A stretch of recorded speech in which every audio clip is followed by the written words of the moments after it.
नमस्कार दोस्तों, आप सभी का स्वागत है देवयानी वॉइस पर। नई नवेली बहू साक्षी को आए हुए महीना भर भी नहीं हुआ था, पर पता नहीं क्यों चेहरे पर नूर नजर नहीं आता था। शायद किसी बात से नाराज है। हर पल यही प्रतीत होता था। सास सुशीला जी ने कई बार पूछने की कोशिश की भी, पर हर बात साक्षी टाल जाती थी। सुशीला जी भी यह सोचती रह जाती थी, क्या पता अभी अभी शादी हुई है, नए घर में मन लगने में भी वक्त लगता है, इसलिए शायद बहू ज़्यादा बोल नहीं पा रही हो और चुप चुप रहती है। एक दिन अचानक बिना बताए ही साक्षी को लेने उसका भाई आ गया। अभी नई नई शादी हुई थी, इसी कारण से सुशीला जी ने भी मना नहीं किया। बहू के जाने के बाद सुशीला जी ने अपने बेटे प्रमोद से कहा, बेटा क्या बात है? बहू चुप चुप ही रहती है और चेहरे से भी लगता है जैसे कोई नाराजगी हो। कोई बात है क्या? पता नहीं मम्मी, मुझे तो ऐसा कुछ नहीं लगता, प्रमोद ने जवाब दिया। शायद मेरी गलतफहमी हो, पर फिर भी एक बार मन टटोल कर देख, क्या पता जो मुझसे ना बोल पा रही हो तुझसे बोल दे। ठीक है, अब जब जाएगी तब बात करके देख लूँगा, कहकर प्रमोद अपने ऑफिस चला गया। शाम को जब प्रमोद घर आया तो देखा सुशीला जी उदास बैठी हैं। उन्हें ही उदास देखकर प्रमोद ने पूछा, क्या हुआ माँ, आप ऐसे उदास क्यों बैठी हो? प्रमोद के सवाल पर सुशीला जी ने उसकी तरफ नजरें उठाकर देखा और कहा, बेटा कल संडे है, तू एक काम कर, तेरा सामान मेरे कमरे में शिफ्ट कर ले, मैं तेरे कमरे में शिफ्ट हो जाती हूँ। अरे अचानक से कमरा शिफ्ट करने से बात कहाँ से आ गई? और क्या परेशानी है जो कमरा शिफ्ट कर रहे हो? प्रमोद सुशीला जी के पास बैठता हुआ बोला, बेटा मैं अकेली तो जीव हूँ, तेरे पापा है नहीं, भला इतने बड़े कमरे में मैं क्या करूँगी, इसलिए बड़ा कमरा तू ले ले और मेरा सामान तेरे कमरे में शिफ्ट कर दे। अरे माँ रहने दो ना, क्या ज़रूरत है, आराम से रह तो रहे हैं, वैसे भी साक्षी है नहीं, वो क्या सोचेगी, और लोग साक्षी के बारे में क्या क्या बातें बनाएंगे। आते ही सास को उसके कमरे से निकाल दिया। प्रमोद हंसते हुए बोला। उसकी बात सुनकर सुशीला जी चुप हो गई, पर दूसरे दिन प्रमोद के पीछे पड़कर उन्होंने कमरे शिफ्ट करवा ही दिए। जब सब सामान कमरों में शिफ्ट हो गया तो सुशीला जी बोली, बेटा एक काम कर, तेरे ससुराल से जो सोफे आए हैं वो भी यहीं कमरे में रख ले। उनकी बात सुनकर प्रमोद बोला, माँ तुम्हारे दिमाग में क्या चल रहा है? पड़े रहने दो ना, बाहर मेहमान आएंगे तो बाहर बैठने के काम में आएंगे। अरे पर हमारे अपने भी तो सोफे हैं ना, वो रख लेंगे हॉल में। अरे माँ कैसी बात कर रही हो, नए सोफ़े हैं, हॉल में ज़्यादा अच्छे लगेंगे। नहीं नहीं, बहू के नए सोफ़े हैं, उसके कमरे में ही अच्छे लगेंगे। उनकी बात सुनकर प्रमोद एक पल के लिए चुप हुआ, फिर बोला, किसी ने कुछ कहा क्या? अचानक से प्रमोद के सवाल को सुनकर सुशीला जी झेप गई, फिर बोली, नहीं नहीं, किसी ने कुछ नहीं कहा, बस उसे कमरे में रख दो। आखिरकार सोफे साक्षी और प्रमोद के कमरे में शिफ्ट कर दिए गए। दूसरे दिन प्रमोद जब घर आया तो साक्षी आ चुकी थी। प्रमोद को बड़ी हैरानी हुई, क्योंकि साक्षी का भी कुछ दिन आने का बिल्कुल भी मूड नहीं था। अक्सर प्रमोद नोटिस करता था कि साक्षी और सुशीला जी के बीच में अजीब सा तनाव था। दोनों खुलकर बात नहीं करती थी। कुछ दिनों बाद साक्षी दोबारा मायके गई। उस दिन भी प्रमोद शाम को लौटा तो सुशीला जी चुपचाप उदास बैठी हुई थी। प्रमोद ने फिर इसका कारण पूछा तो सुशीला जी ने कहा, बेटा तू पूजा घर भी मेरे कमरे में ही शिफ्ट करा दे, कम से कम सुबह मैं पूजा करूं तो तुम लोगों को डिस्टर्ब ना हो। अरे तुम्हें किसने कहा माँ कि हमें सुबह डिस्टर्ब होता है? उसकी बात सुनते ही सुशीला जी एकदम से हड़बड़ा गई। अरे वो किसी ने नहीं कहा, पर क्या मुझे दिखता नहीं तुम लोग भी डिस्टर्ब होते होंगे? बस तू पूजा घर मेरे कमरे में शिफ्ट करा दे। इससे पहले कि प्रमोद कुछ पूछता, सुशीला जी ऐसा कहकर रसोई में प्रमोद के लिए चाय बनाने चली गई। अब प्रमोद के मन में भी हलचल सी होने लगी थी। आखिर कुछ तो है। जब भी साक्षी मायके जाती है तभी माँ ये सब अजीब क्यों जिद करती है? पहले कमरा और अब पूजा घर। जब साक्षी घर पर होती है तब भी माँ और उसके बीच अजीब सा तनाव लगता है। कुछ तो बात है, पर माँ बता नहीं रही है।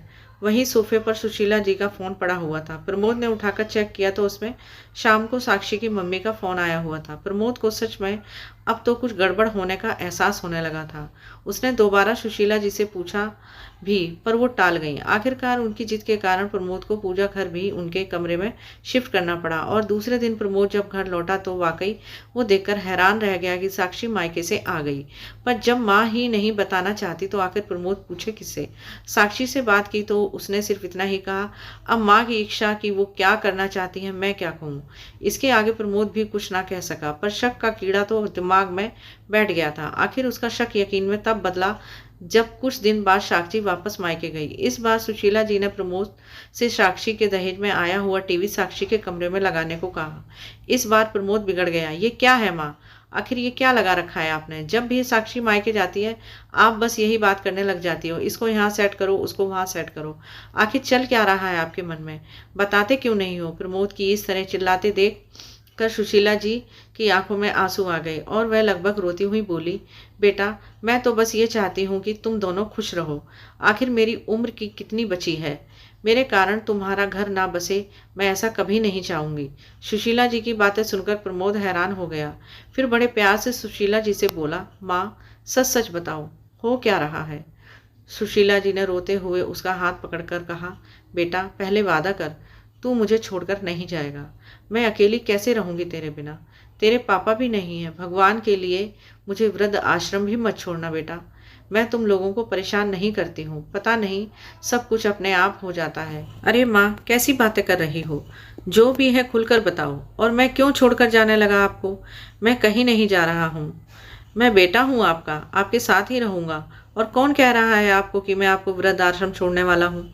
ये घर आपका है, जिस दिन आपको ऐसा लगे मुझे घर से निकाल देना। जब सुशीला जी को प्रदीप की बातों पर विश्वास हुआ तब जाकर सुशीला जी ने बोलना शुरू किया, याद है तुम्हारी शादी के बाद जब साक्षी का भाई उसे अचानक लेने आया था और वो मायके गई थी, तो मुझे तो यही लगा था कि उसके मायके वालों को उसकी याद आ रही है। लेकिन उसके जाने के बाद साक्षी की माँ का फ़ोन आया था, तब मुझे पता चला कि साक्षी ने ही उसे फ़ोन करके बुलाया था। समधन जी कह रही थी कि मैंने सारा दहेज अपनी बेटी और दामाद के इस्तेमाल के लिए दिया है, लेकिन आपने सारा सामान हॉल में रखवा दिया। सिर्फ एक पलंग, अलमारी और ड्रेसिंग उनके कमरे में रखकर आपने अपने कर्तव्य की इतिश्री कर ली। आपकी तो उम्र हो गई है, आप उस सामान को अपने पास रखकर क्या करेंगी? लेकिन कम से कम बच्चों की इच्छाओं को सम्मान तो कीजिए। अब तो मेरी बेटी उस घर में तभी आएगी जब उसके कमरे में ये सारा सामान सजेगा। अब तू ही बता बेटा कि तेरे उस छोटे से कमरे में सारा सामान कैसे आता। इसलिए मैंने तुझसे कहा कि मेरा सामान तेरे कमरे में शिफ्ट कर दे और तू मेरा कमरा ले ले। कम से कम बहू का दहेज का सामान तो आ ही जाएगा। लेकिन जब साक्षी दूसरी बार मायके गई तब भी मुझे यही लगा कि उसे माता पिता की याद आ रही है, लेकिन यह भी मेरी गलतफहमी ही साबित हुई। साक्षी वहाँ पहुंची कि थोड़ी देर बाद में ही उसकी माँ का फ़ोन आ गया। कहने लगी कि साक्षी को मेरे कारण अपनी गृहस्थी बसाने में बहुत दिक्कत होती है। बेचारी उनकी बेटी कुछ कह नहीं पाती और आपका बेटा आपका लिहाज कर जाता है। इसका मतलब यह नहीं कि आप उनका जीना दुश्वार करके रखो। आप तो सुबह सुबह अपने पूजा पाठ करके बैठ जाती हो, लेकिन मेरी बेटी की तो नींद खराब होती है। देखिए समधन जी, समझाना मेरा फर्ज है। आप तो अभी अभी नई सास बनी है, पर मुझे तो 2 बहुएं रखने का तजुर्बा है, बाकी आपकी मर्जी। अब समधन जी ने तुम्हारा ही नाम ले लिया था तो मुझे लगा कि तुम्हारी भी इसमें रजामंदी है, इसलिए मैंने पूजा घर भी अपने कमरे में शिफ्ट करवा लिया। लेकिन आज सिर्फ एक एलईडी के लिए उन्होंने मुझे कितना कुछ सुना दिया। कहते कहते सुशीला जी जोर जोर से रोने लगी। प्रदीप खूब देर तक तो माँ को चुप कराने की कोशिश करता रहा, पर जब वे चुप नहीं हुई तो प्रदीप उठकर रसोई में गया और पानी का गिलास भरकर ले आया और सुशीला जी को देखकर चुप कराते हुए बोला, क्या माँ, क्या कहा उन्होंने? मुझे सब कुछ बताओ, मैं भी तो देखूं कौन किस हद तक जा सकता है। आखिर सुशीला जी थोड़ी तसल्ली खाकर बोली, समधन जी कह रही थी कि इस उम्र में क्या मोह माया के चक्कर में पड़े हो। मैंने एलईडी मेरी बेटी के दहेज में यह सोच कर दी थी कि मेरी बेटी दामाद एलईडी पर अपने कमरे में आराम से मूवी देखेंगे। वो लोग तो इसका कोई फ़ायदा नहीं उठा पाते। आपने तो एलईडी हाल में लगवा दी। मेरी बेटी दामाद की मूवी की जगह इस पर आपके सत्संग चलते हैं। आपको कुछ समझ में नहीं आता कि उनकी भी जिंदगी है। अगर पानी सिर से ऊपर निकल गया तो कहीं ऐसा ना हो कि बेटा बहू आपको छोड़कर अपना बंदोबस्त कहीं और कर लें या फिर आपको वृद्ध आश्रम छोड़ आए। गलती सारी आपकी होगी, लेकिन बदनाम मेरी बेटी हो जाएगी। अब तू ही बता बेटा, मैंने उस समय भी तुझे कितना कहा था कि एलईडी अपने कमरे में लगा ले, लेकिन तू ही नहीं माना। मेरी क्या गलती? अब तो जब भी समधन जी का फ़ोन आता है या साक्षी मायके जाती है तो मुझे घबराहट सी होने लगती है कि अब क्या बखेड़ा होने वाला है। तेरे पापा के जाने के बाद मैंने बहुत संघर्ष करके तुझे पाला है। सारे रिश्तेदार साथ छोड़ चुके थे। सोचा था पूरी जिंदगी संघर्ष करते हुए गई, कम से कम तेरी शादी के बाद सुकून के कुछ पल जी लूंगी। पर सच कहूँ तो अब मुझे बहुत डर लगता है। कहते कहते सुशीला जी के हाथ कांपने लगे और जीभ लड़खड़ाने लगी। ये देखकर प्रदीप को अपनी माँ पर तरस तो साक्षी और उसकी माँ पर बहुत गुस्सा आ रहा था। क्या हालत कर दी उन लोगों ने मेरी माँ की। जैसे तैसे अपने गुस्से को कंट्रोल करते हुए प्रदीप सुशीला जी को हिम्मत देते हुए बोला, माँ आपको मुझ पर बिल्कुल भी भरोसा नहीं था क्या? आपको शुरुआत में ही मुझसे सब बातें बोल देनी चाहिए थी ना। बेवजह परेशान होती रही आप। अगर शुरुआत में ही आप बोल देती तो उसका हल तभी निकल जाता। नहीं बेटा, ऐसी बात नहीं है। जिस तरह से समधन जी बातें करती थी मुझे लगता था कि शायद इसमें तेरी भी रजामंदी है। एक दो बार सोचा भी कि तुझसे पूछ लूं, फिर मुझे लगा कि सामान शिफ्ट करने से ही सारी समस्या का हल निकल रहा है तो गलत क्या है। पर इस बात तो समधन जी कुछ ज़्यादा ही बोल गई। सुशीला जी मैं अपनी तरफ से सफाई दी। वो अगर ज़्यादा बोलती नहीं तो शायद आप मुझे कुछ बताती भी नहीं। पर कोई बात नहीं, देर से ही सही, आखिर पता तो चला कि हमारे साथ हो क्या रहा है। आप परेशान मत होना माँ, अब इसका निर्णय तो मैं बहुत जल्दी ही करूँगा। प्रदीप की बात सुनकर सुशीला जी घबराती हुई बोली, नहीं नहीं बेटा, तू ऐसा कोई कदम मत उठाना जिससे कोई समस्या खड़ी हो। मेरे कारण तेरी गृहस्थी खराब हो मैं बिल्कुल नहीं चाहूँगी। माँ, गृहस्थी किसी एक इंसान के भरोसे नहीं चलती। इसमें दो लोगों का बराबर योगदान होता है। पर यहाँ तुम्हारी बहू योगदान देना नहीं बल्कि सिर्फ लेना जानती है, तो उसे उसी की भाषा में समझाना पड़ेगा। विश्वास करो माँ, मैं इस रिश्ते को सिर्फ एक मौका और दे रहा हूँ। नहीं तो जिस तरह का ये रिश्ता है ना, इसका टूट जाना ही बेहतर है। क्योंकि ज़िंदगी भर के दुख से एक बार का दुख बेहतर होता है। बस अपने बेटे पर विश्वास रखिए, कल का दिन कुछ अलग कहानी लेकर आएगा। प्रदीप की इन बातों से सुशीला जी को काफ़ी हिम्मत मिली थी। दूसरे दिन जब सुशीला जी उठी तो देखा प्रदीप जाग चुका था और फ़ोन पर किसी से बातें कर रहा था। थोड़ी देर बाद सुशीला जी चाय बनाकर ले आई और दोनों माँ बेटे चाय पीने बैठे। इतने में दरवाजे की डोरबेल बजी। सुशीला जी ने ही जाकर दरवाज़ा खोला तो सामने 3 लोग खड़े थे। सुशीला जी ने हैरानी से उन लोगों से पूछा, आपको किससे मिलना है? तो उनमें से एक लड़का बोला, मैडम हमें प्रदीप भैया ने बुलाया है, आप उन्हें बुला दीजिए जो हम हमारा काम शुरू करें।